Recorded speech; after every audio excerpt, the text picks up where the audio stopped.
Ahmedabad air India विमान हादसे में हताहत की तादाद अब तक 297 तक पहुंची। एयर इंडिया ने विमान में सवार 12 क्रू मेंबर सहित 241 लोगों की मौत की पुष्टि की। विमान के एक मेडिकल कॉलेज के हॉस्टल पर गिरने से 56 अन्य लोगों की मौत हुई। मेडिकल स्टूडेंट्स और स्टाफ हुए शिकार। पीएम मोदी का आज सुबह अहमदाबाद दौरा। एयर इंडिया विमान हादसे वाली जगह पर जाकर लेंगे जायजा।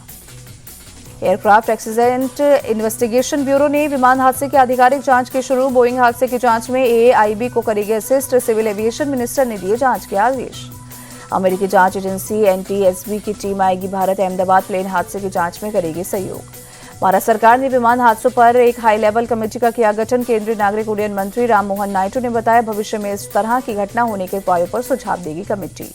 केंद्रीय गृह मंत्री अमित शाह ने विमान हादसे वाली जगह का किया दौरा। प्रधानमंत्री, केंद्र सरकार और गुजरात सरकार की तरफ से मारे गए लोगों के परिवार के प्रति संवेदना जताई।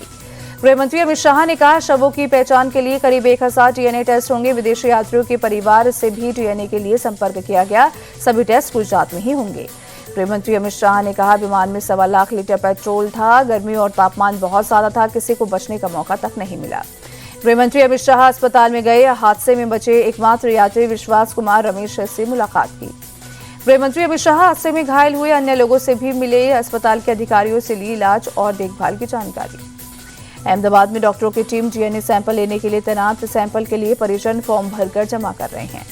अहमदाबाद हादसे में जान गंवाने वालों के प्रति आईएमए ने जताया दुख। घायलों के जल्द स्वस्थ होने की कामना की। आईएमए ने डॉक्टरों की एक टीम आपातकालीन चिकित्सा के लिए तैनात की। विमान हादसे को लेकर नागरिक उड्डयन मंत्री राममोहन नायडू का बयान। कहा, हादसे को लेकर हर पहलू की जांच होगी। गुजरात के पूर्व सीएम शंकर सिंह वाघेला पहुंचे हॉस्पिटल। घायलों से मिलकर ली स्वास्थ्य की जानकारी। अहमदाबाद के सिविल अस्पताल पहुंची British high commissioner Lindy Cameron. घायलों की हालात का जायजा लिया। विमान हादसे में गुजरात के पूर्व सीएम विजय रूपाणी का देहांत। अपनी पत्नी अंजलि रूपाणी को लाने जा रहे थे London. Film star Vikrant Massey के चचेरे भाई क्लाइव कुंदर की हादसे में मौत। विक्रांत मैसी ने पोस्ट शेयर कर दी जानकारी। विमान के फर्स्ट ऑफिसर थी क्लाइव कुंदर। विमान हादसे में एकमात्र यात्री विश्वास कुमार रमेश जिंदा बचे। हादसे के बाद मलबे से खुद बाहर निकले और एम्बुलेंस तक आए। ब्रिटिश नागरिक विश्वास कुमार रमेश ने बाहर निकलने के बाद बताया, टेक ऑफ के 30 सेकंड के बाद ही प्लेन क्रैश हो गया था। अहमदाबाद प्लेन हादसे में जान गंवाने वाली इम्फाल की कैबिन क्रू मेंबर नंगथोई शर्मा के घर मातम। खबर सुन मची की पुकार। तस्वीर देख परिवार वाले हो रहे भावुक। प्लेन क्रैश में राजस्थान के बाड़मेर की खुशबू की मौत। शादी के 5 महीने बाद डॉक्टर पति से मिलने लंदन जा रही थी। विमान हादसे में बांसवाड़ा के एक ही परिवार के 5 लोगों की मौत। पत्नी, पति और 3 बच्चे एयर इंडिया की फ्लाइट से जा रहे थे लंदन। अहमदाबाद विमान हादसे पर राष्ट्रपति द्रौपदी मुर्मू ने जताया दुख। ट्वीट कर लिखा, ये हृदय विदारक आपदा। इस दुख की घड़ी में पूरा देश पीड़ितों के साथ।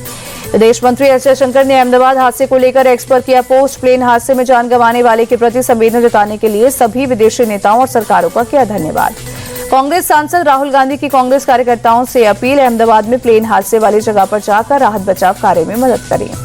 यूपी सीएम योगी आदित्यनाथ ने फ्लाइट हादसे पर जताया दुख। घायलों के जल्द स्वस्थ होने की कामना की। वाराणसी के काशी विश्वनाथ मंदिर में शांति पाठ का आयोजन। अहमदाबाद प्लेन हादसे में मरने वालों को दी श्रद्धांजलि। तमिलनाडु की त्रिची में लोगों ने निकाला शांतिपूर्ण तरीके से कैंडल मार्च। अहमदाबाद प्लेन हादसे में मारे गए लोगों को श्रद्धांजलि दी। भोपाल में भी प्लेन हादसे में मारे गए लोगों को दी गई श्रद्धांजलि। लोगों ने निकाला कैंडल मार्च। अहमदाबाद हादसे में घायल लोगों के लिए जम्मू में प्रार्थना। स्कूली छात्रों के कैंडल जलाकर जल्द स्वस्थ होने की कामना की। अहमदाबाद विमान हादसे के बाद लंदन के नेस्टेन मंदिर में की गई प्रार्थना। लंदन के हिंदू समुदाय के लोगों ने मंदिर में जमा होकर जताया शोक। टाटा सन्स ने प्लेन क्रैश में मुआवजे का ऐलान किया। मृतकों के परिवारों को 1-1 करोड़ मुआवजा और घायलों का भी पूरा खर्च उठाएंगे। बिहार बीजेपी ने अहमदाबाद विमान हादसे पर जताया दुख। बिहार में पार्टी के सारे राजनीतिक कार्यक्रम स्थगित किए। दिल्ली में बीजेपी प्रवक्ताओं से मिले पीएम मोदी। अपने आचरण में पार्टी के सिद्धांतों और विचारधाराओं से मार्गदर्शन लेने की दी सलाह। बॉलीवुड एक्ट्रेस करिश्मा कपूर के पूर्व पति और बिजनेसमैन संजय कपूर के इंग्लैंड में निधन। इंग्लैंड के गार्ड्स पोलो क्लब में पोलो खेलते हुए देहांत हुआ।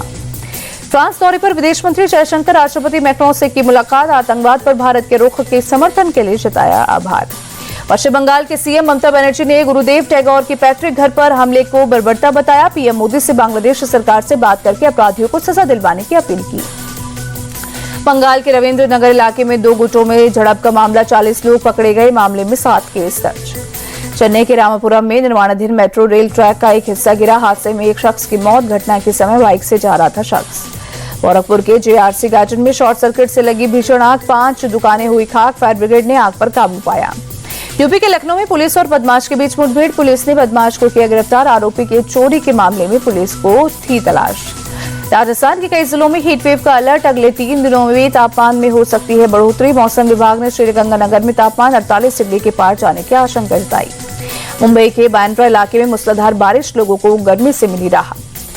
हिमाचल प्रदेश के किन्नौर में भारी संख्या में पहुंच रहे टूरिस्ट। पर्यटकों के मुताबिक किन्नौर की प्राकृतिक सुंदरता लोगों को कर रही है आकर्षित।